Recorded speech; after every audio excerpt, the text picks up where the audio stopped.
Have you ever walked into a room and instantly felt like your presence didn't belong, not because you were beneath it, but because you were already beyond it? That's not alienation. That's evolution. Sigma males don't get pushed out of places. They outgrow them. And when they do, they don't ask for a seat, they build the exit. Belonging has become the drug of the modern world. Everyone wants to be seen, heard, validated. But for the Sigma, validation is the leash they refuse to wear. While others chase group identity, the Sigma builds in the dark. While they blend in, he breaks out. He's not antisocial, he's anti-bullshit. This isn't a story of loneliness, it's the anatomy of freedom. And here's why exile isn't a loss for the Sigma, it's the ultimate win. From birth, we're told that belonging is the goal. Fit in, follow the rules, find your tribe. But the Sigma doesn't buy it. He knows most tribes are cages with clever branding. Most communities are comfort zones in disguise. And most approval comes with strings attached. So he chooses exile. Not as punishment, but as power. Here are 10 savage reasons why Sigma males don't belong anywhere, and why that's exactly why they rise. 1. He doesn't need to fit in to find meaning. Most people only feel significant when they're part of something, a team, a club, a cause. But the Sigma doesn't need collective identity to find personal meaning. His compass points inward. He knows purpose isn't handed out in groups. It's discovered in solitude. That's why he doesn't show up to be accepted, he shows up to execute. And when that purpose no longer aligns, he walks. While others beg for belonging, the Sigma carves his meaning in silence, far from validation, far from handshakes, and far from cliques that worship conformity. 2. Belonging often requires betrayal. To belong to most systems, you have to betray something: your time, your values, your vision. The Sigma sees it happen all around him. Men shaving their edges to fit. Women muting their truth to be liked. Souls traded for status. But the Sigma doesn't trade. He doesn't shrink. He doesn't shift shape just to be embraced. Belonging is expensive. Too expensive. And the price is authenticity. He'd rather be alone and real than included and false. Because if being accepted requires becoming someone else, then rejection is the ultimate compliment. 3. He chooses silence over groupthink. The group loves noise. It thrives on repetition, slogans, unspoken rules, and emotional loops disguised as unity. Their conversations echo with pre-approved thoughts, their laughter synchronized by obligation rather than joy. It's not community, it's conformity painted pretty.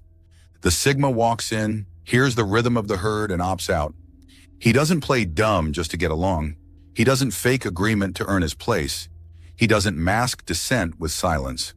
Because every time he would have nodded to keep the peace, a part of his mind would have dulled, and he refuses to self-lobotomize just to stay welcome. Where others echo, he exits. Where they mimic, he mutinies. He doesn't debate to be right, he departs to stay real. Because his mind is his own and he guards it like a fortress under siege. If the group demands blind agreement, the Sigma doesn't push back. He disappears.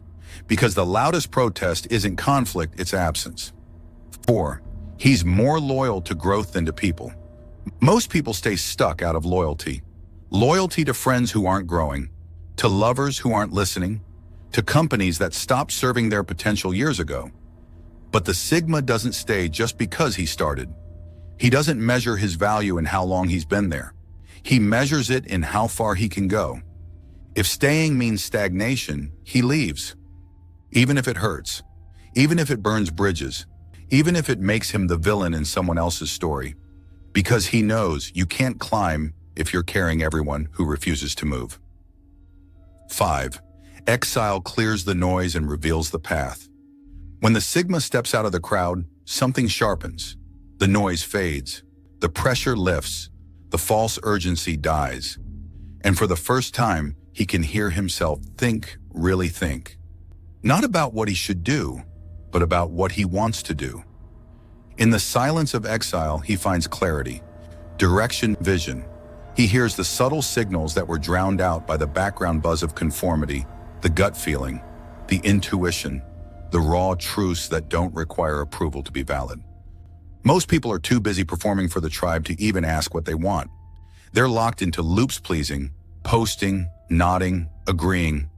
But the Sigma cuts that loop. He doesn't wait for permission to exit, he just does.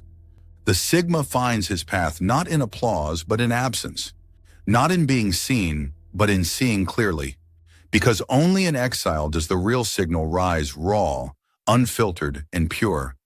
He doesn't fear the silence, he seeks it. Because in silence, the future speaks. And the Sigma? He listens with precision and acts with zero hesitation. 6. He rejects the approval that comes with conditions. Conditional approval is the backbone of most systems. Be like us, and we'll love you. Think like us, and we'll support you. But the Sigma knows that kind of love is a leash. He refuses to be shaped by shallow acceptance. He'd rather be misunderstood and free than praised and owned. He doesn't need applause if it comes with instructions. His authenticity is non-negotiable. And if that means exile, he'll take exile with pride. 7. Solitude sharpens his focus. Most people see solitude as a void. The Sigma sees it as a weapon. Alone, he doesn't drift, he locks in. While others need brainstorming sessions and team meetings to find direction, the Sigma builds entire visions alone in the dark. He doesn't need background noise to feel productive. He doesn't need a second opinion to validate his instinct. Solitude is where he becomes surgical refining thought, amplifying discipline, and removing everything that doesn't serve the mission. 8. He's unreachable by design. The Sigma isn't just hard to find, he's hard to access. He's not a mystery waiting to be solved. He's a fortress built from experience, discipline, and razor-sharp self-respect. He doesn't make himself available to the masses. Not everyone gets his time. Not everyone earns his attention. And almost no one gets access to his inner world. Because access to him is currency, and he doesn't spend it loosely. He's not mysterious to be cool. He's guarded to be free. In a world obsessed with exposure, the Sigma knows privacy is power. Mystery is protection. Distance is a weapon. He's not hiding, he's choosing. Choosing not to explain himself to people who haven't earned the right to understand him. Choosing not to open doors that were never meant to be knocked on in the first place. Because he knows the more accessible you are, the more people try to shape you, tame you, drain you. So he stays distant, not out of fear, but out of clarity. Distance isn't his wall, it's his filter. They can watch, they can wonder, they can speculate, but they can't touch. Because by the time they try to get close, the Sigma has already moved miles ahead, leaving nothing behind but the echo of a man they never really knew. 9. He doesn't fear isolation. He functions in it. For most, isolation is a threat. For the Sigma, it's a baseline. He doesn't need a circle to stay strong. He doesn't need daily affirmations or emotional cheerleaders. His drive is internal. His compass is intact.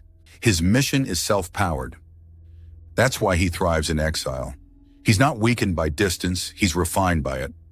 While others crumble without contact, the Sigma builds entire empires in silence. Because what looks like isolation is actually incubation. 10. His absence becomes his signature. When he leaves, they notice. Not because he begged for attention, but because he carried weight they never understood until it was gone. He didn't raise his voice or stage a scene, he simply vanished. And in his silence, he created the one thing they could never fake: impact. The Sigma doesn't exit with drama, he exits with finality.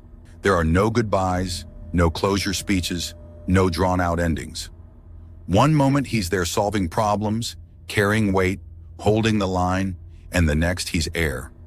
Gone. And everything feels colder without him. The void he leaves behind becomes the loudest lesson in the room. People start to notice the cracks he used to fill, the chaos he used to calm, the standards he quietly set. He didn't ask for recognition when he was there, but his absence demands it. His absence speaks more than their constant noise ever could, because his value was never in how loud he was, it was in how deeply he resonated. The Sigma doesn't need a place at the table. He is the reminder that the table was never required. He is the ghost in their system, the echo in their routine, the shadow they never appreciated until it stops showing up. And once he's gone, they can't stop looking at the empty seat, wondering why nothing works the way it used to. Final note, they'll call him a loner, a rebel, a threat, but the truth is he just stopped begging for acceptance in rooms he was born to outgrow. The Sigma male didn't get kicked out. He walked out, and he shut the door so hard it echoed, not to prove a point, but to protect his path. Because when you no longer belong anywhere, you become unstoppable everywhere. That's not rejection, that's power. That's Sigma.